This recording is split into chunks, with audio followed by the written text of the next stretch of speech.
Hello, and welcome to the podcast. My name is Michael Yon, and in this episode, Kuntarkis shares his understanding of life after death.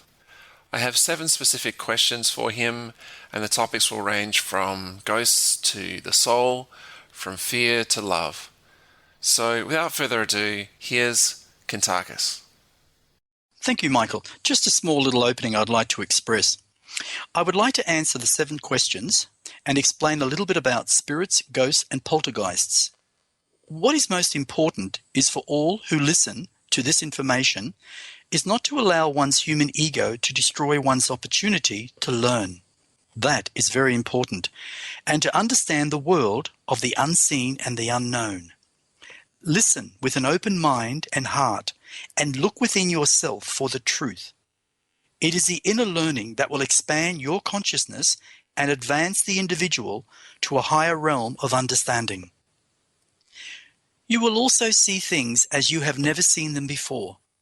Advancing consciousness where human ego cannot exist or enter will allow you to communicate with higher forms of beings that exist beyond the physical plane.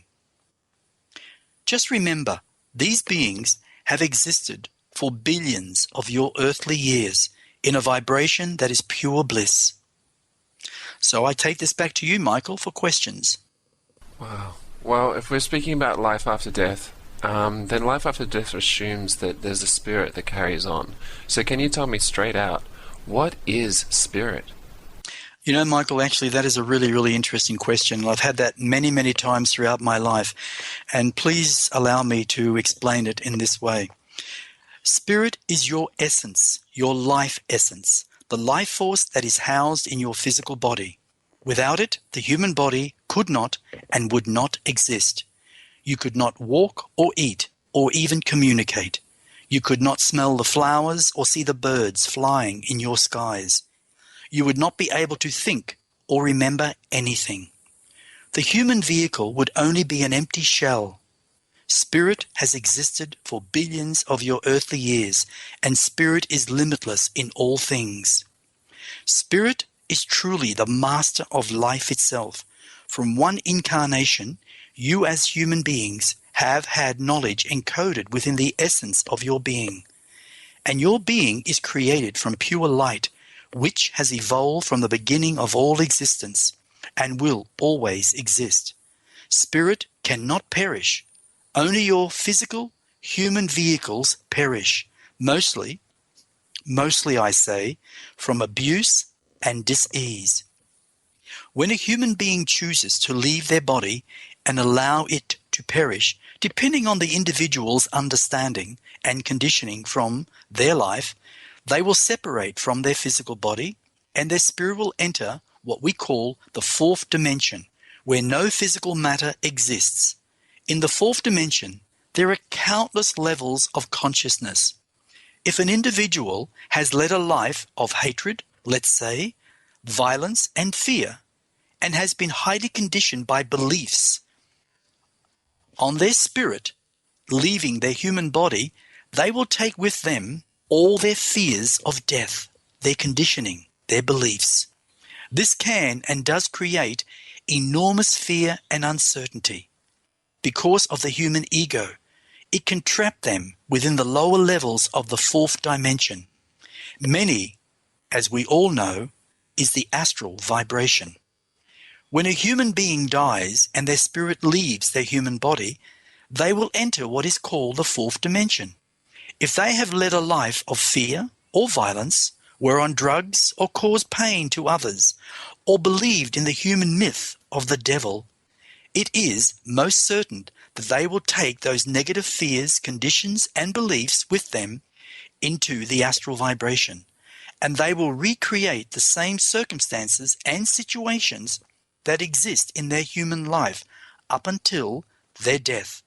The reason for this is that the human ego is the enemy within, and it is the human ego that maintains the beliefs, fears, and the conditioning of a lifetime. When the human life is ended and the spirit enters, again, what is called the astral vibration. So I take that back to you, Michael. Wow. Well, this is another big question then. What is the purpose. What is the purpose of spirit? Again, that's a very interesting question. So I'll answer it in this way. The purpose is to experience human incarnations from one life to another in order to learn from life in a physical form, but not to hold on to the past, because so many of us, we have 7 billion people on this planet, and nearly 7 billion people experience many experiences and even bring the past into the present, which creates their present and their future. When the past becomes your present, again, it becomes your future. And upon your death, the past will be encoded into your next incarnation, where you will have another opportunity to learn from it and let go. What you as an individual do in this lifetime governs your next incarnation, be it negative or positive. If you, as an individual, live a physical life without negative emotion, have deep unconditional love for all of life, and seek a deeper understanding to the purpose of creation and the meaning of life, then you as a human being will evolve and grow in consciousness and also awareness. You will become consciously aware of the presence of spirit and other vibrations, and upon passing from your human body, your spirit will enter into higher realms of the fourth dimension with complete awareness. Through the power of thought, you'll be able to manifest whatever you wish, and you'll be able to travel unhindered within other realms and vibrations, and even communicate with other forms of life that are beyond physical matter. When spirit exits from the human vehicle, spirit is only limited by human conditioning. Now, Michael, think about that for a moment. I'll repeat that. When spirit exits from the human vehicle, spirit is only limited by human conditioning. This is why it is most important to strive to become a balanced, loving, and caring individual, and allow conscious growth by dealing with and dissolving any negative beliefs, conditioning, and emotions from your human life. Learn that to love and respect yourself as a human being, you must learn to love and respect all others and all of life itself, no matter what form it takes, be it animal, be it plant, be it human. It doesn't matter. Respect all forms of life. So we go back to you, Michael. Wow, that's really inspiring. Talking about only being limited by human conditioning. That's where you were talking about, we've spoken in other interviews about imagination and the power of imagination. You're talking about, like you said, you'll be unhindered as you travel and communicate and imagine. You can build whatever you like in your imagination, similar to the way they talk about, I guess, heaven and being able to be wherever you wish to be. Absolutely. Can I just before we go on with the questions, I just want to say this about, I had what we call, it's called the Carnival of Words, and it's about a book launch. In other words, helping local authors and other authors to bring to the attention what books are available. And this was held at Labrador yesterday, Queensland, which is Australia, on the Gold Coast. And when it was my turn to come up, I was going to be interviewed by the lady, but she decided to say, look, I don't know what your new book's about, she said. So look, you just say whatever you want to say. So I started talking about entrapment first, and I talked about the different elements within entrapment. Then I went on to the second book, and I spoke about it. And what was amazing, I had the attention of every single person in that audience. There wasn't one person speaking about anything, where I noticed when other book lovers or authors spoke, people were talking amongst themselves, like even the authors, right? And that was very softly, without being disrespectful, but it was happening. And it was amazing that I actually had the attention of all those people. And it was a subject that I was talking about. It was talking about the possibilities of other life forms, other existences, and a little bit about what happens when you leave your human body, and talking about spirit world. And they were just amazed, and probably some were scared. Yeah. But the point was, they gave me their attention, and I felt that I was so honored by their energies that I could feel my heart just swelling up. It was so beautiful. I just wanted to say that. That's so beautiful. Wow. Well, going on to the next question then. I like this question. We've spoken about what is spirit, and you've said that spirit is our essence, and we wouldn't be who we are. We wouldn't be able to see, smell, and taste without this spirit. My next question is spirit the true essence? Well, to answer that, I've got to say yes, it is, always in a state of pure bliss, because there are no negative or positive aspects to its existence. It simply is. Spirit does not judge in any way, nor does it have any opinion. Spirit experiences life, moving forward, never looking back or regretting. Spirit have been trying to communicate with human beings for a very long time. As many human beings say, they have seen ghosts, in reality spirits, and become very afraid of them. Well, there is no reason to be afraid. It is only beliefs and conditioning. Spirits, ghosts cannot harm you.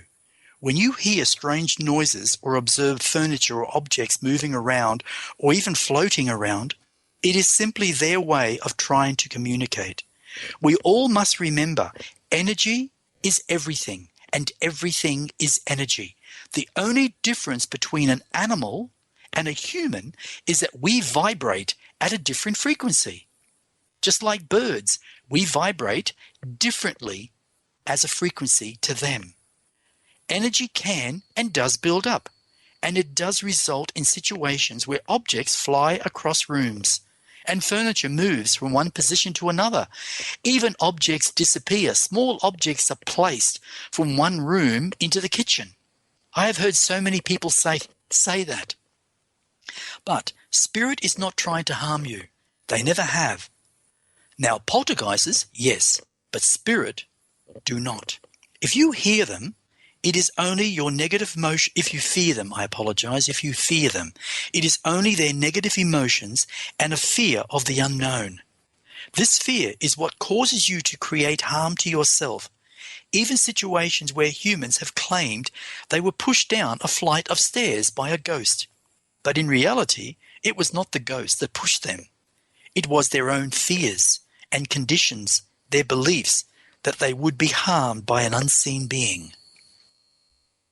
Spirit can help solve all of your human crimes if humans would take the time to believe in them and learn to communicate with them. They truly are what we call the unseen witnesses who have the ability to step back in time and see the events all over again. Spirit are just like you, except they are just not in a human vehicle.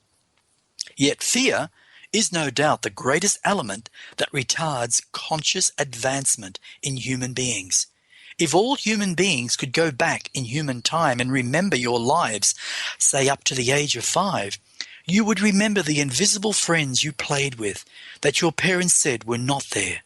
Most adults forget their invisible childhood friends, and because they won't allow themselves to believe in them or even see them, they impart this same conditioning into their children.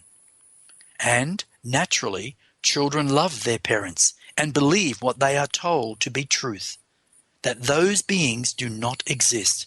And so the human beings grow up and forget about the spirits they once saw and played with, replacing their knowledge of these beings with fear of them. I have explained a little bit, in a brief way, what spirit is. Let's look at what ghosts are in human terms. Is there anything, Michael, you want to say before I continue? Because I'm going to be a little bit on a different path. Is there anything you felt that you wanted to ask? I felt this, so I needed to stop. Well, you get us excited. You're talking about solving crimes, and you spoke about how spirit can reverse back in time and see things again. Is that what you said? I just wanted to confirm for myself and maybe others that were inspired by that. inspire that. Exactly. See, a lot of human beings, right, have a fear of the unknown because they don't see it. And the problem is, if you don't see it, they're saying it doesn't exist. But the old saying is, just because you can't see it does not mean it does not exist. Now, if we go back, let's say 400 human years, when the first telescope, they were looking into the stars and they were seeing all these different stars and planets. And then they came up, let's say in the last 100 years, and they looked into a telescope or a microscope and they saw all these little creatures walking on the human body. Now, most people, if they didn't fully understand what those creatures were, they would say they were monsters invading us. But they accepted us consciously, right? Now, we step further on and we say to ourselves that is it possible that there are other dimensions that have other forms of life, not just the spirit, but beings who have stepped beyond their physical existence and think and create everything from thought. Now, if we believe they don't exist, then we actually deny our own conscious growth, our own conscious awareness that these things are possible.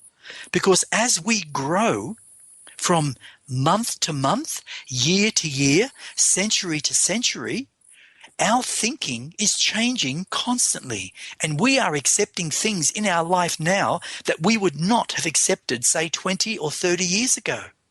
Now, if we look back, Michael, we'll see that, and we have to admit that as truth.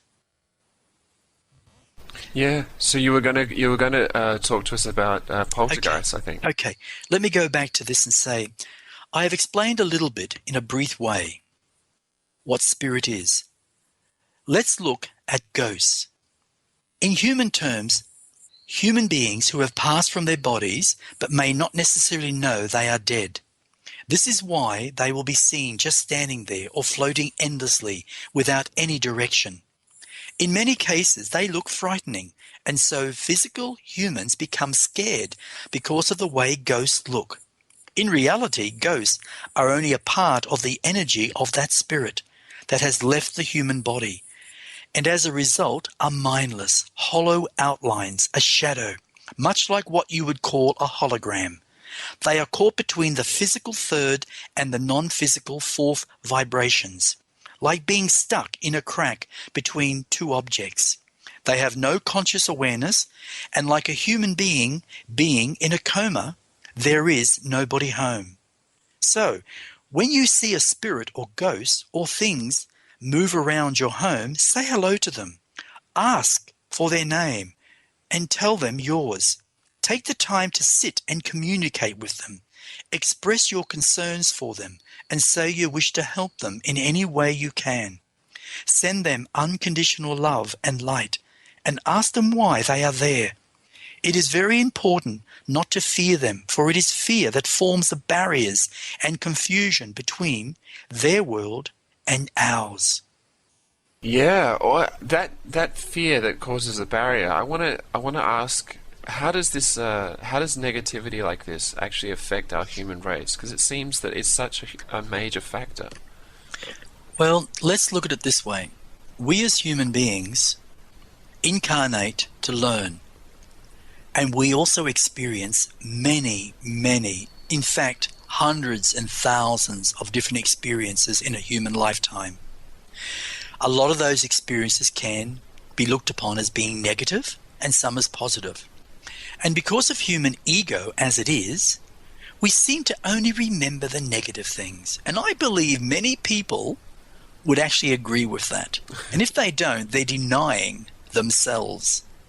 Because if we look around the world today and we see all the violence and the inhumane acts that are being created upon brothers and sisters, we have to ask ourselves, where is all this coming from? And it's coming from the past. And it's coming from the past, from negative experiences brought into the present and constantly creating the future. What I'm about to express now may be perceived as negative.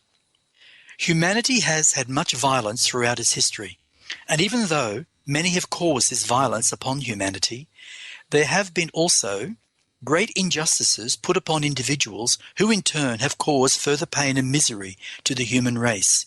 The negativity created by individuals, let's say from one lifetime to another, have created much fear, hatred, anger, and violence, passing from one generation to the next, which is why there is a very strong negative energy at work on our earth. This negativity is caused by human ego. Human ego is active in both physical form, in your physical vibration, and in spirit form, in the astral vibration. So, when a human being passes from their body through a violent death, let's say, or has had a miserable life full of anger and violence, their hatred and anger is so great that they will seek revenge in any way they can upon another human being or beings to make themselves feel better. When these spirits enter the astral plane, they take their negative ego with them. And this ego that continues to cause suffering and pain in our human world, so all it can see is violence and hatred, and that alone gives them power to manipulate the weak and the vulnerable. These spirits are referred to by human beings, let's say, as poltergeists, but in reality, they are only a negative form of energy. They use human fear to create and cause situations that can lead to physical harm, and they essentially prey upon the weak and easily manipulated. They become leaders and dominators in the lower levels of the astral vibration, much like such people are leaders and dominators, let's say, in our physical vibration. They can and do cause human beings a great deal of pain and misery. Some learn to forgive and overcome their pain and become compassionate, loving beings when they next incarnate. Others will continue to experience the same miserable life after life. It all depends on circumstances and upbringing in physical life. Let's say all human beings are beautiful beings of light, but some are misguided by human ego. To have a peaceful world, each of us need to first become peaceful within ourselves and live a human life of compassion and caring for all of life. Obtain the wisdom to be understanding and loving not only to ourselves, but to our neighbors. And by doing this, our awareness will grow. When we grow and evolve, we will be able to communicate with Spirit, and knowing Spirit will give us an understanding of our true existence. For we know, or we need to know, nothing ever dies. It only transforms into another form of energy, another vibration, to vibrate at another frequency, because Spirit is endless and eternal. Back to you, Michael. Wow. Before I go on about the question of the soul, is there any more that you can express to us about poltergeists as opposed to the leftover energies that are similar to ghosts? Well, let's look at it this way, Michael. There are a lot of different beliefs of what a poltergeist is. As I've explained, that a poltergeist is someone that has had a very negative experience on this earth and has a very, very deep anger and hatred. And because they haven't resolved all that negative space in their physical life, when they perish, and in most cases, a lot of them perish violently. And they enter into a spirit world that they have no awareness of whatsoever. But because their anger is so great, they end up becoming a powerful dominator on the weak in that vibration. Now, there are other things, that there are aliens who also can come into our vibration, and many call them poltergeists, right? And they can cause great havoc. And many of them play with us in our sleep time to control us, to dominate us. So there are many different vibrations that there are entities that are of a very negative species that can cause us a lot of grief, a lot of misery, and a lot of pain. And they can interfere with an individual in their own conscious growth. So again, back to you, Michael. Wow. That's beautiful. That's a bit intense for some. Maybe I'd like to somehow say it's all right. Just keep living your life. It's all good. You know, Michael. One of the greatest gifts is imagination. You've heard me talk about that many times. And in my new book, The Book of Knowledge, I Am Alien, it talks about imagination in many of the different chapters.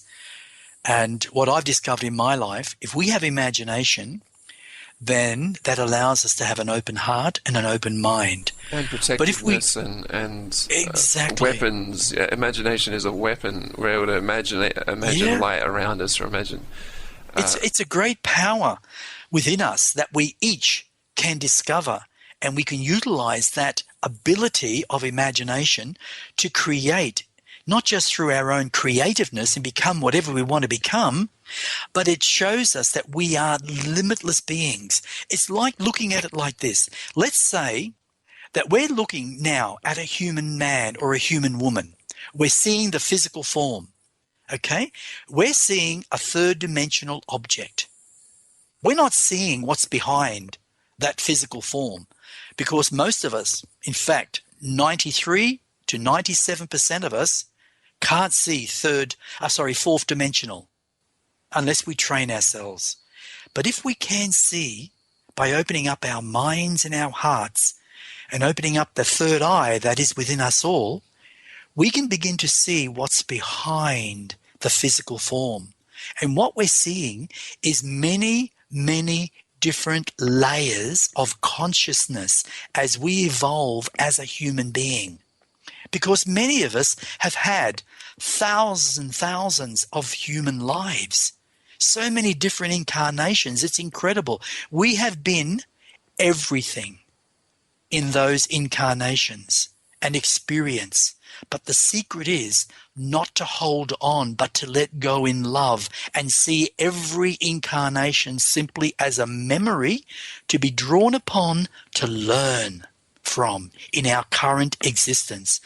But just think, if we had the sight beyond our physical sight and we could see behind, again, we would see the many layers of consciousness that we each have evolved from. And that's a really beautiful thing to see.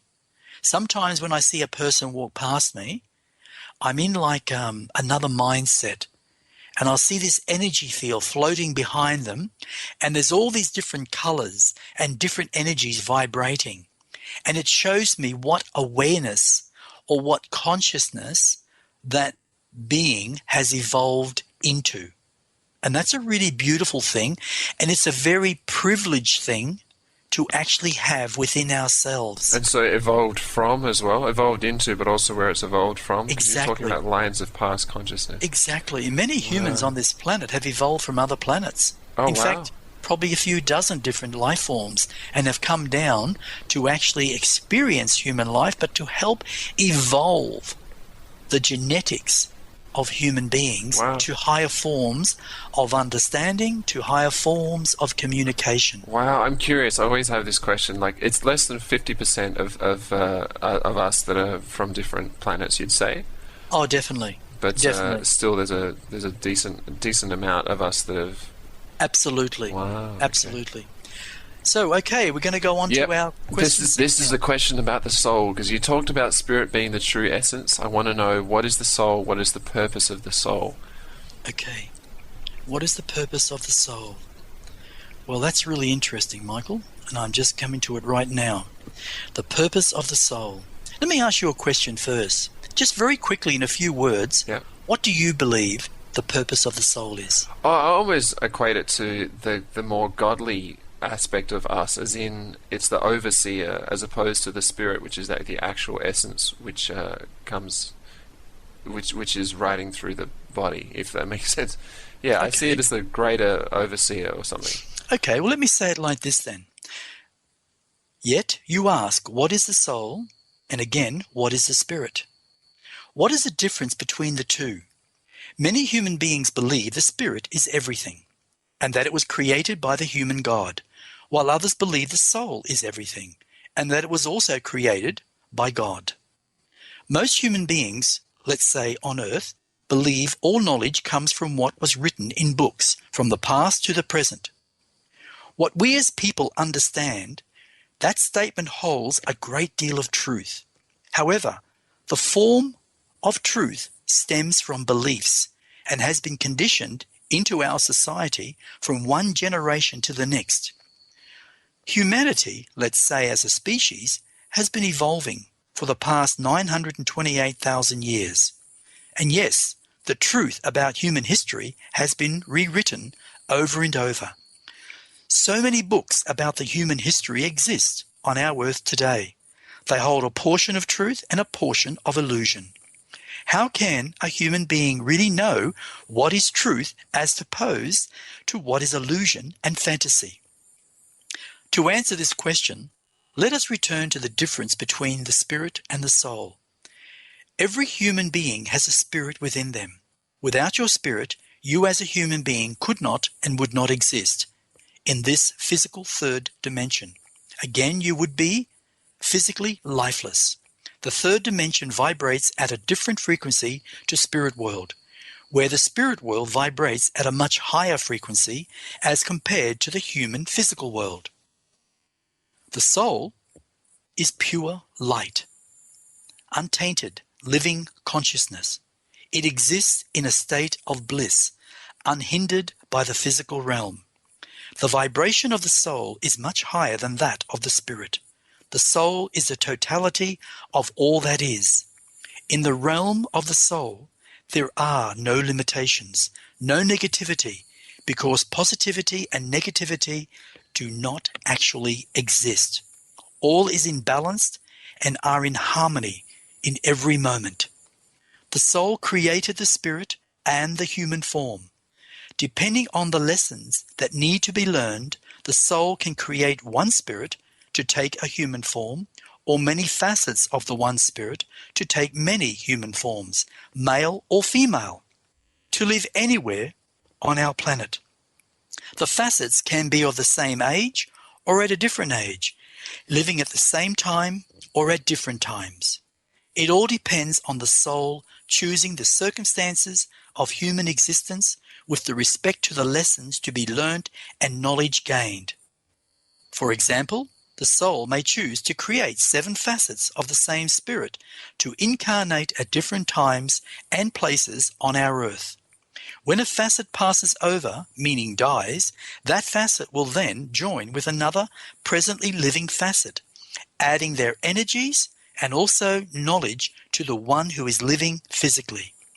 This joining of facets continues until there is only one facet left.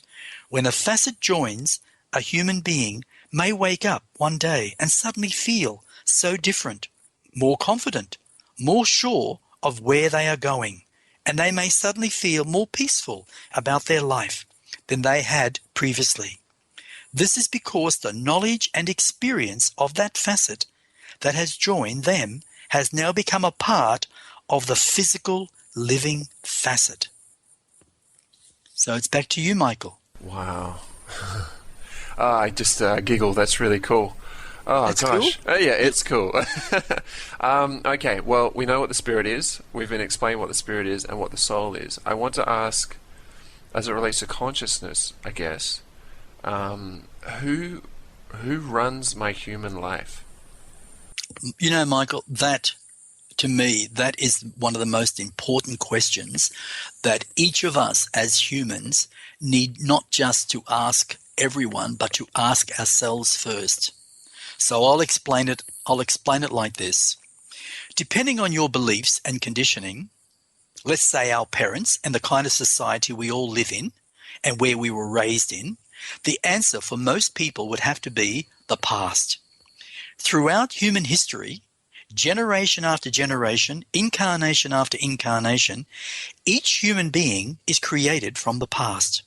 The past has been haunting humanity since humanity began, and fear is the driving force that keeps humanity in the past.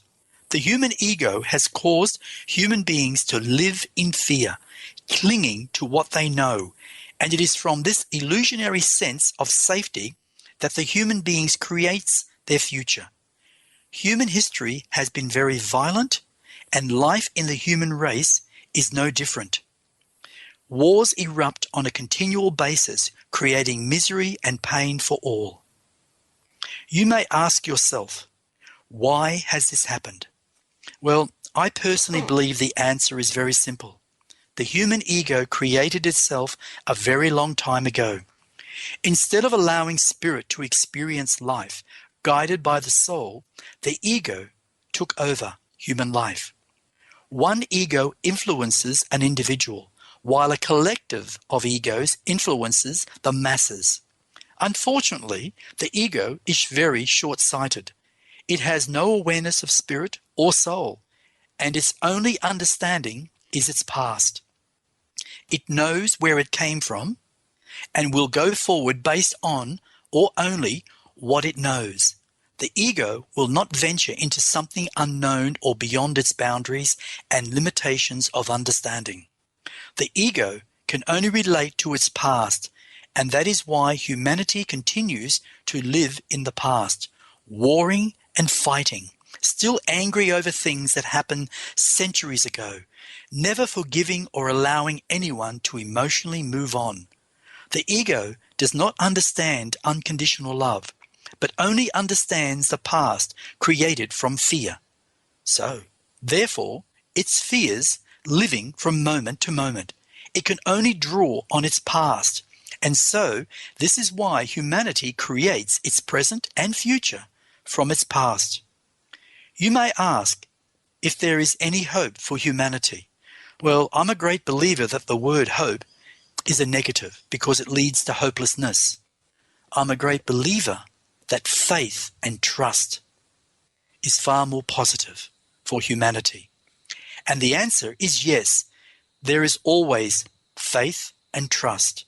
Take away the power of your human ego by not allowing it to control your emotions.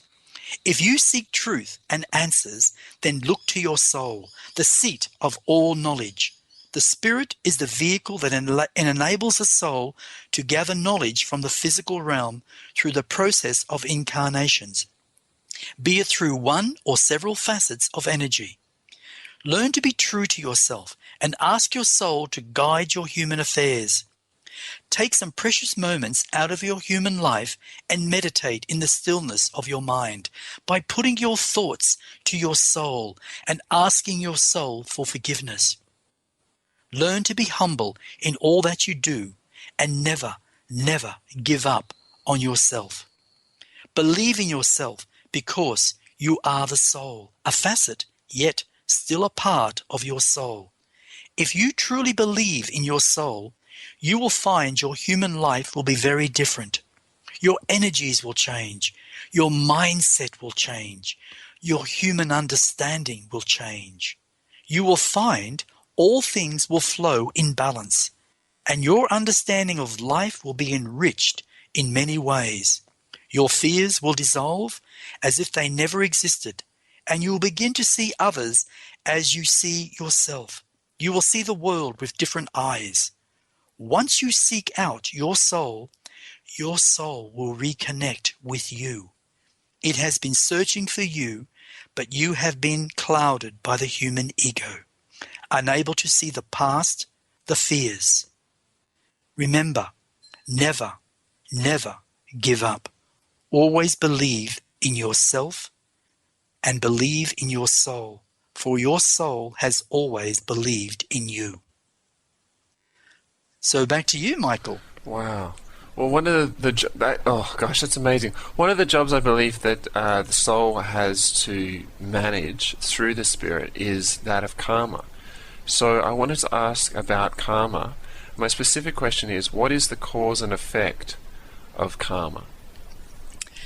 That is a really good question, because a lot of people look at the word karma and they think of the Eastern philosophies And that's true. That's where the meaning of karma came from.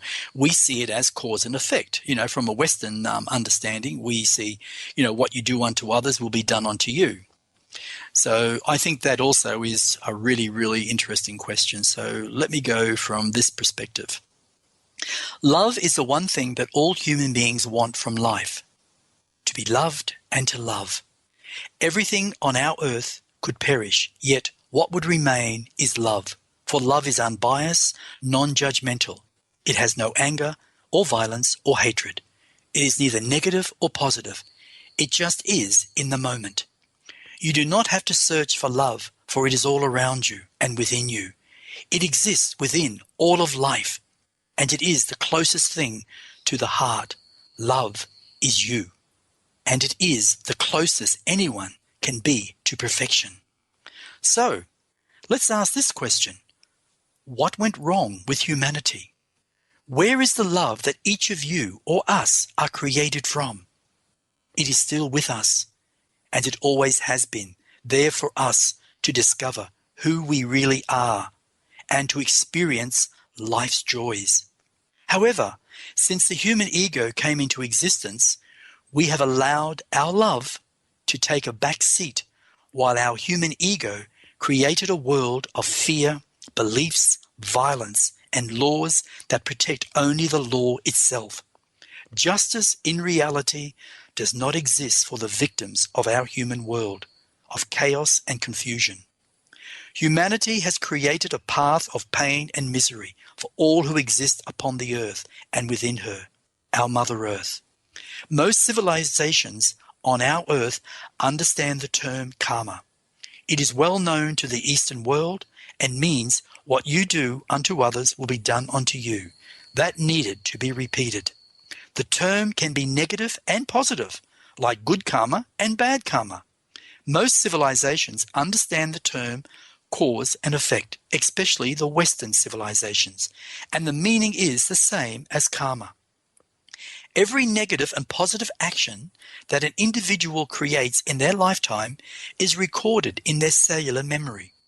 What is also created from all past lives of an individual is also recorded in our cellular memory. It is brought in with the energies of that spirit when they incarnate into a body, a human body.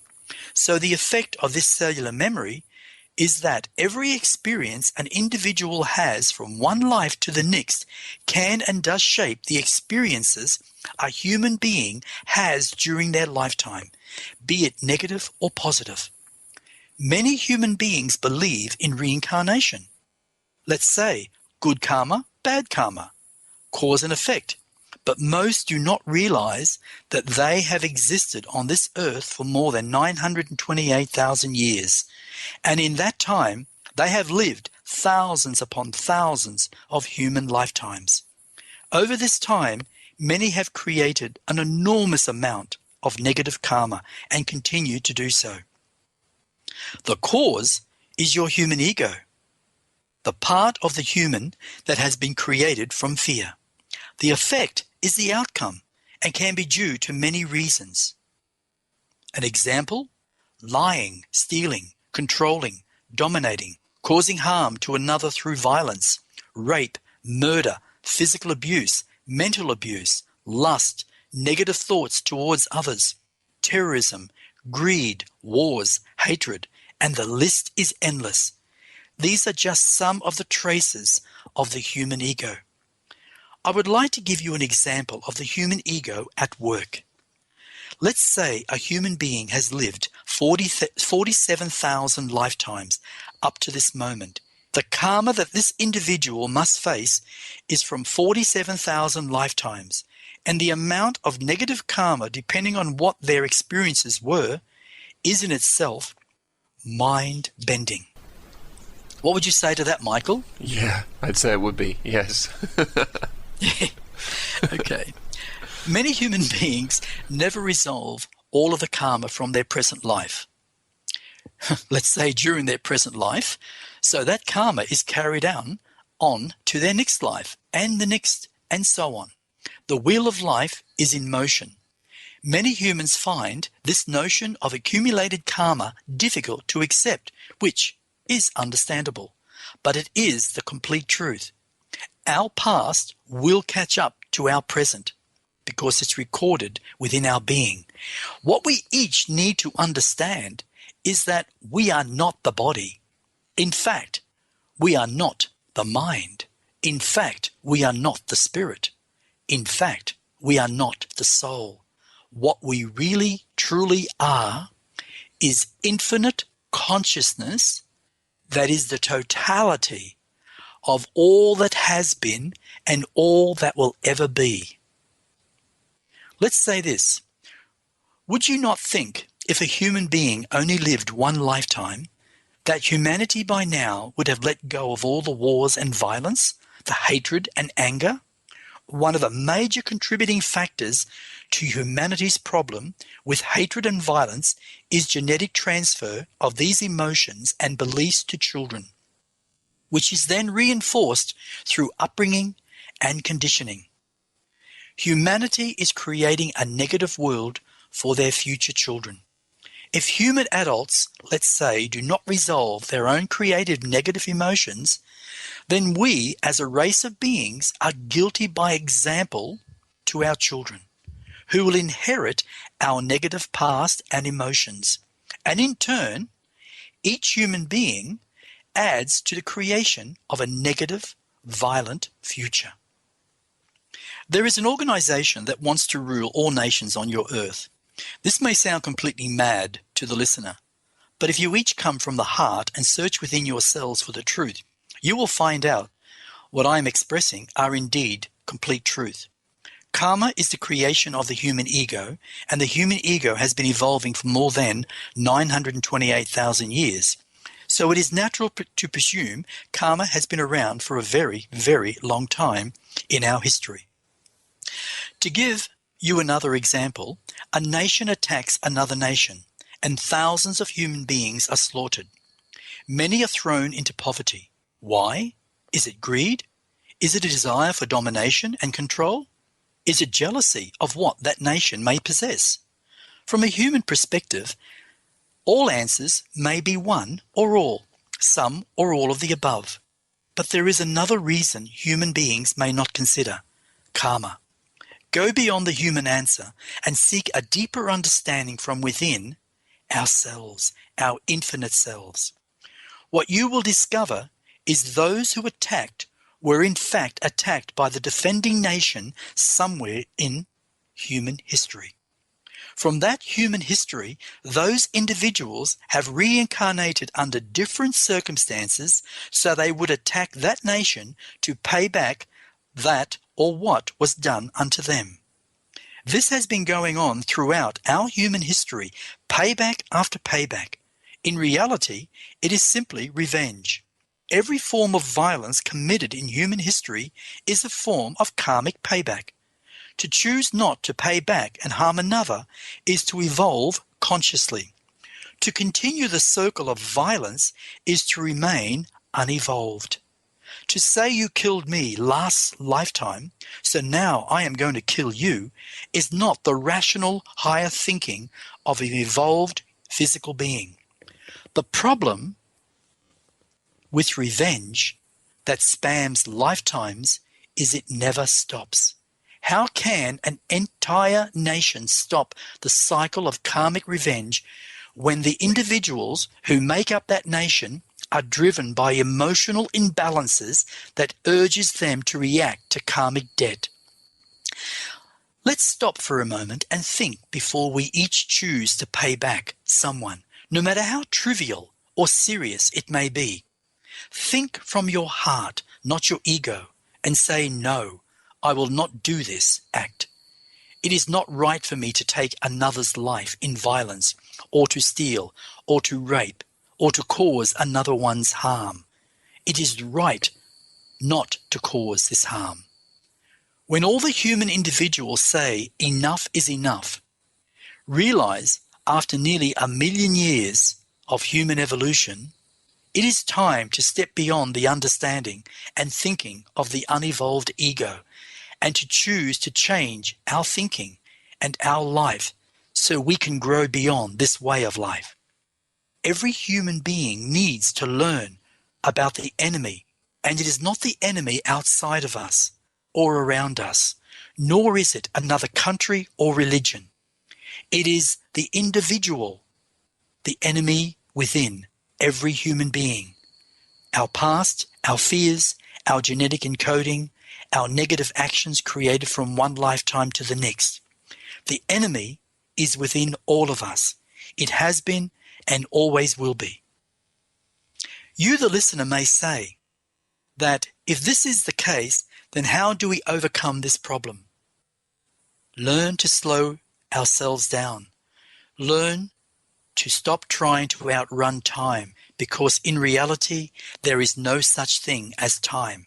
There is only the moment. And you, the individual, take some precious moments for yourself and walk along nature, or walk among nature, or walk on the beaches of sand. Learn to feel and see the beauty in nature and become aware of the beauty in ourselves. And we will all begin to see the beauty in all other life forms. We'll see it in our friends, our wives, our husbands, our children, our nations, our neighborhoods. We will see it constantly, and we will begin to change our way of thinking. What we need to do is come to a realization that every human being is a beautiful, infinite spirit of light, and that all human beings are connected to each other, and all forms of life on our earth and in all universes are connected. Feel the love within ourselves and learn to love and respect ourselves as we are in this moment. Change what we or you feel needs to be changed in our life. Learn to connect with our inner or your inner self or inner infinite knowledge, and this will show you all of your past lives and experiences, both negative and positive. See for yourself who you really are without any form of judgment. When you can come to these realizations about yourselves, then you are open to see others around you without judgment. You will begin to understand that all human beings are in reality your sisters and brothers. But one thing must be realized. If you, the individual, have negative thoughts towards others, it also means you are negative about yourself. That negative thinking is a part of your human ego, and it is the human ego that has created all pain, violence, hatred, and anger. It is the ego that needs to be dissolved by each human individual back into the nothingness from which it was first created.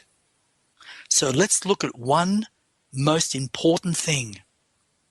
Love. Unconditional love is the key to freedom. Forgiveness is the beginning to discover the key to that ultimate freedom. So when you learn to unconditionally love and you learn to unconditionally forgive, you have the two most powerful words in the universe besides imagination. Back to you, Michael. Wow. And it is like you said, when issues come up with us individually, we have to take responsibility for that being a part of us. It might be someone else that's upsetting us, but it's within us that we can sort it out. And with love is the answer for sorting that out. Absolutely. And there's one thing, can I just express this? I need to say this because I have had this put upon me by so many people in the past. What we need to truly understand is that we are the power source. We are the mentor, the motivator. We are the life coach for ourselves because we can create anything in our life. But please remember, there is no individual on this earth or in any universe that can dissolve another's individual's karma. We as individuals are the only one with the power to dissolve our own karma, because karma has been created to teach the individual lessons of life. It doesn't matter what vibration or frequency or realm or dimension we all live in. Only we can dissolve our own karma. And dissolving karma is a simple step. When we learn not to live in the past and only live in the moment, we begin to understand that we truly are the essence of love, and we truly have the ability to forgive. That's the power. So if you, as an individual, do not experience these lessons and have your karma dissolved by another, then you have not learned what is required to be learned in that lifetime. We are the power in everything. We are co-creators on a journey to discover that we are so much more. Wow. We titled this interview "Life After Death," and I know that we could talk about life after death for hours. I was wondering if you might finish us off with a story. A story. A story of passing, maybe, of what happens for a person when they die. Oh, okay. Well, I have written some stories actually in the Book of Knowledge, I Am Alien, but I want to use this one particularly because a lot of children pass over with a lot of fear because of what human adults place upon them. So this may not be exactly the way it happened in the book, but I believe it will actually mean the same meaning. I have trained myself over 44 years because I have never stopped believing that we are so much more and that spirit world actually does exist, and there are many, many, many thousands of different vibrational levels of that type of consciousness. There was a little boy that I remember seeing, and he looked at me and he had such fear on his face. And as he looked at me, he suddenly saw me as an adult, and he saw me as fear towards him. So he took off and went into another vibration, and I lost sight of him because of the amount of vibrations that exist. And I remember seeing him on many occasions, and I have another little spirit friend, his name is Little Chipper, and I asked him to befriend this other little spirit boy. Just to clarify, you're doing this in the spirit world while your body is asleep. I'm doing this out of my body, out of my physical body. Because this is the type of work I actually do. When my physical body lays down, I have trained myself to become fully aware, which takes many, many, many earthly years, to understand that you are out of your body, and through your thoughts, you can actually create every circumstance. You have the power within spirit world as you have the power within your physical life. So again, I got this little boy Chipper, who I've known for a very long time, who was actually in spirit world. He befriended this little boy and coaxed him to come and talk to me. And you could see the fear on his face, the terrible expressions of him passing over. And how I want to say this is, going through the outback of New South Wales many, many, many physical years ago, he had a mother, and the father died in the First World War. And it was very difficult for women in that time to actually survive without a man. And she married this man. She thought he was nice, and he treated them both nice for a little period of time, but it didn't last very long because things weren't going financially. So he started to drink again very heavily, and he used to bash the little boy's mother. And one day the little boy couldn't take it anymore. So he literally attacked the man, because what a lot of children will do, especially in spirit world and physical world. And he said, "Leave my mummy alone." And the man hit him and knocked him to the floor. And the little boy started to feel deep fear. And the man turned his anger upon the little boy, and the little boy ran outside, and it was pouring with rain. And they had quite a large field out there. And in that field there was like a pond where water gathered. And it was only about, let's say, 200 millimeters deep, probably about 8 inches in inches. And he grabbed the little boy, caught him and grabbed him, and he had him face down, and he held his head under the water.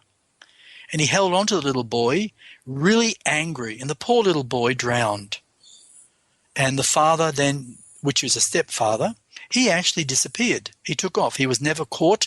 He was never found. And he said to the mother, if you ever tell anyone, he said, I'll come back. And he said, I will end your life. So the mother was very scared. She didn't know what to do. The little boy was dead. So she actually dug a grave and buried him on the property. The little boy ended up in spirit world full of fear.